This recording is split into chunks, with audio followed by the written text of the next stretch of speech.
What's up, everybody? I'm Jeremy, also known as Jay Jugular. I have a special guest. Introduce your wonderful self, please.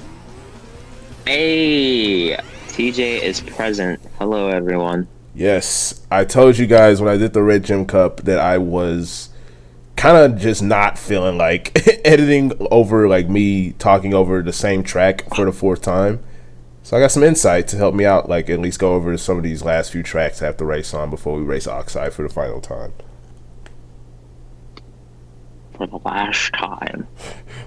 For the last time, give the crystals to me. Have you played Crash 3? Yes. Okay. Beat it? Mm-hmm. Okay, good.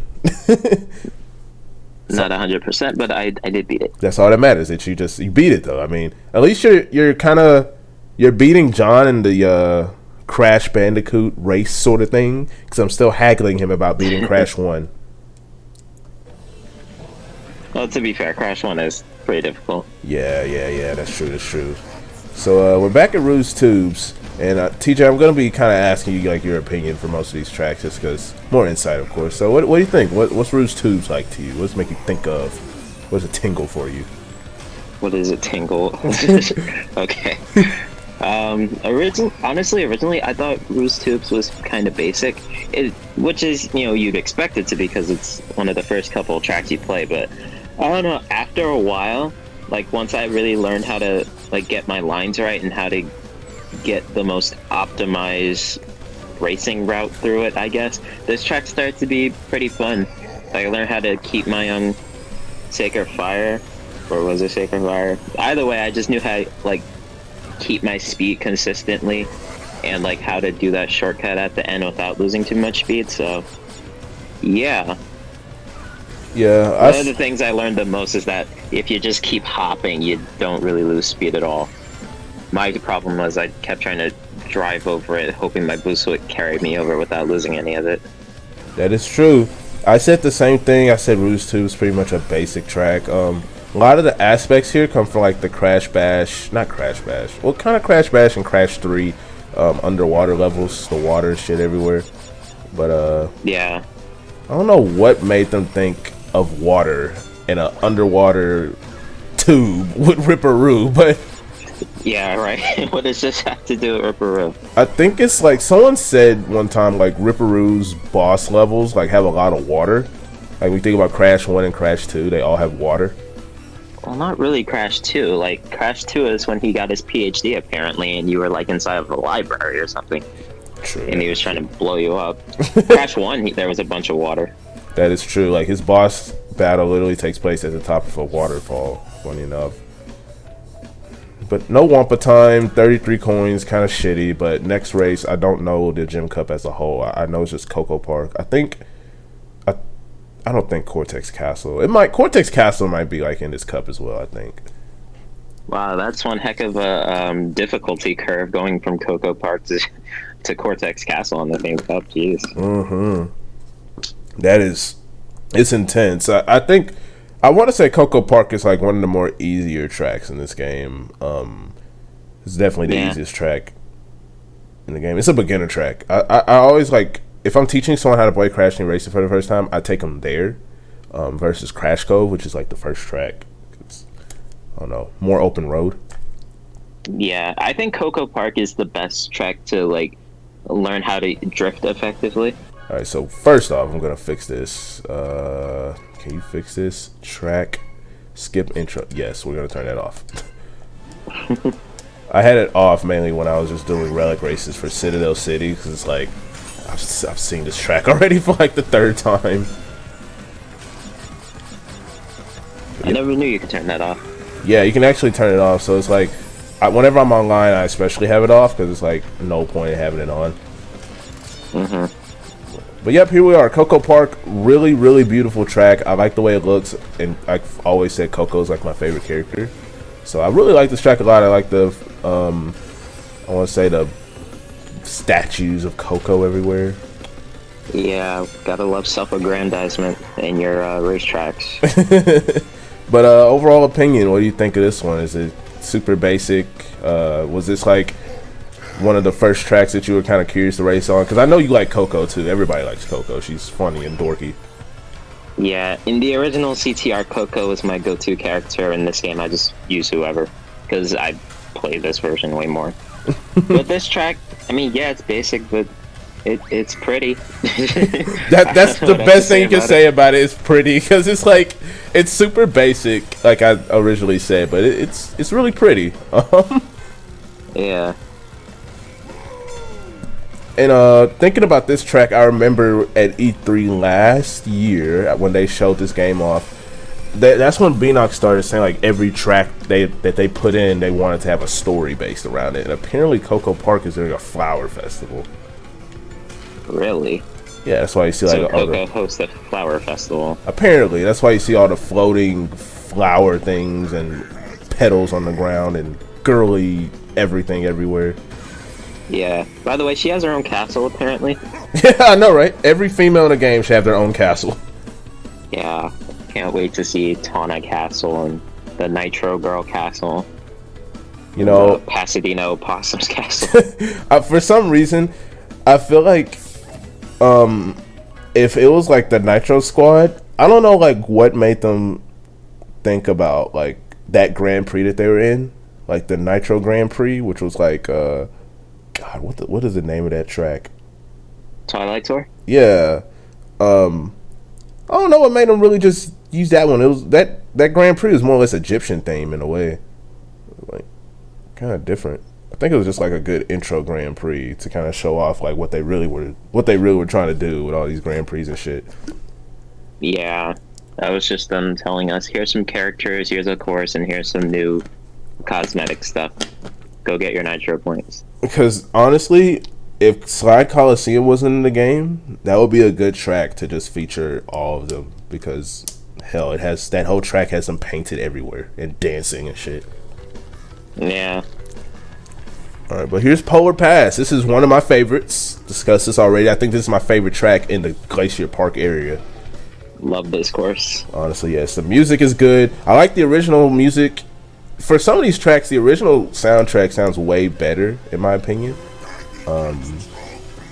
But I really love Polar Pass a lot. It's definitely a top 5 track for me, just because I think back when I was a little kid and I saw this, mainly because in Mississippi there was a lot of snow, I'd be like, holy fuck, it's a snow track! Ah! And I'd just get so hyped. But I honestly don't remember a lot of Crash Team Racing soundtrack other than like Hot Air Skyway. Right. I don't know. I want to it's say good when I hear it, but I can't like. If I tried to hum it off the top of my head, I couldn't do it. right. I want to say for like most of these tracks, when you really just hear them in the Nitro Fueled version, it'll be like a little beat startup. It'll like do do do do do do, and then it'll just like go into the theme.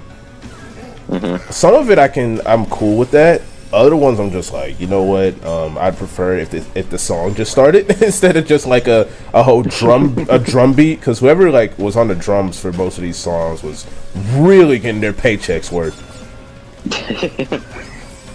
Yeah, they really wanted to make sure they remix these songs.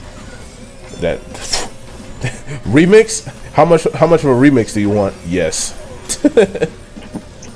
Understood.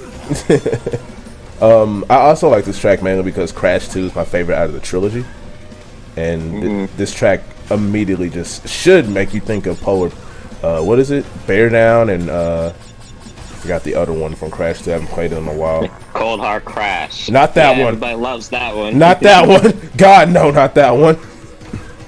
God, man, I think I recently played Crash 2 just to play it because it's one of those games I can easily pick up. And when I was playing it, I was like, I want to see if I can 100% it, and then I got the Cold Hard Crash, and I changed my mind. Yeah, I think all of the Crash games have that one stage that's like, no thanks. Crash 1 was... Damn, what was Crash Bandicoot? Literally every single level, you really think about it. There were a lot of them. Sunset Vista, High Road, Fumbling in the Dark. I want to say Slippery Climb. Yeah, Slippery Climb, Stormy Ascent. If you were really about that life and you wanted to actually complete Stormy Ascent. Yeah. Road to Nowhere, I think it was. Yeah, or Road true. to Ruin. Road to Nowhere. Road to Ruin is a Crash 2, I think. Yeah, you're right, because that had the runs levels. I Crash think 2 is Cold Hard Crash, and Crash 3 was Future Frenzy. yeah, was it Future Frenzy? I think was that the one where you needed all the gems to beat it, or am I thinking of Bug Light or Nightlight, whatever? It was one of those two. I think it was Future Frenzy. Yeah, Future Frenzy did suck. I halfway wish that I could play Crash Bash immediately after playing this game, but like I don't have my PS2, nor do I have my copy of Crash Bash like I did when I was younger, which sucks. There's no remake as far as we know of.